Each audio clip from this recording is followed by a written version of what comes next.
প্লাস্টিকের ভয়াবহতায় বুড়িগঙ্গা সহ অনেক নদীর অস্তিত্ব প্রায় বিলীনের পথে। ২০০২ সালে পলিথিন নিষিদ্ধ হলেও আজ পর্যন্ত দেশে বন্ধ হয়নি নিষিদ্ধ পলিথিনের ব্যবহার আর উৎপাদন।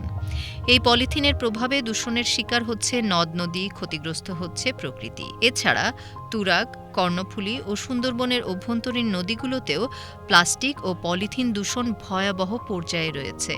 এশিয়ার গঙ্গা, সিন্ধু, মেকং, ইয়াংজি সহ বিশ্বের অন্যতম প্রধান নদীগুলোতেও এই দূষণ হচ্ছে। এই নদীগুলো দৈনন্দিন ব্যবহৃত প্লাস্টিক বর্জ্য, বোতল ও প্যাকেটের কারণে মারাত্মকভাবে দূষিত হচ্ছে।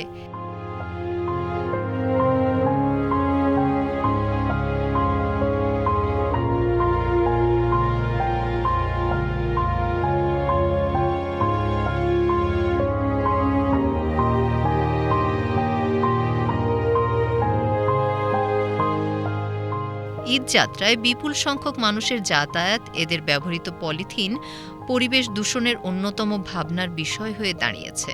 পূর্বের তথ্যানুযায়ী ঈদুল ফিতর ও ঈদুল আজহায় যাত্রীদের অতিরিক্ত চাপ সামলাতে সদরঘাট থেকে প্রতিদিন প্রায় ৬০ থেকে ৬৫টি নিয়মিত লঞ্চ ছাড়াও বিশেষ লঞ্চ সার্ভিসের অধীনে ১০০ থেকে ১৭৫টি পর্যন্ত লঞ্চ যাতায়াত করে থাকে।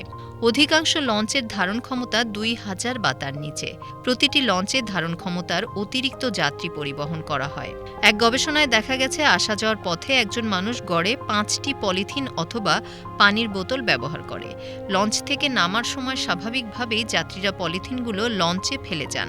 তার অনেকটাই লঞ্চের স্বাভাবিক ঝাঁকুনিতে আর বাতাসে নদীতে পড়ে।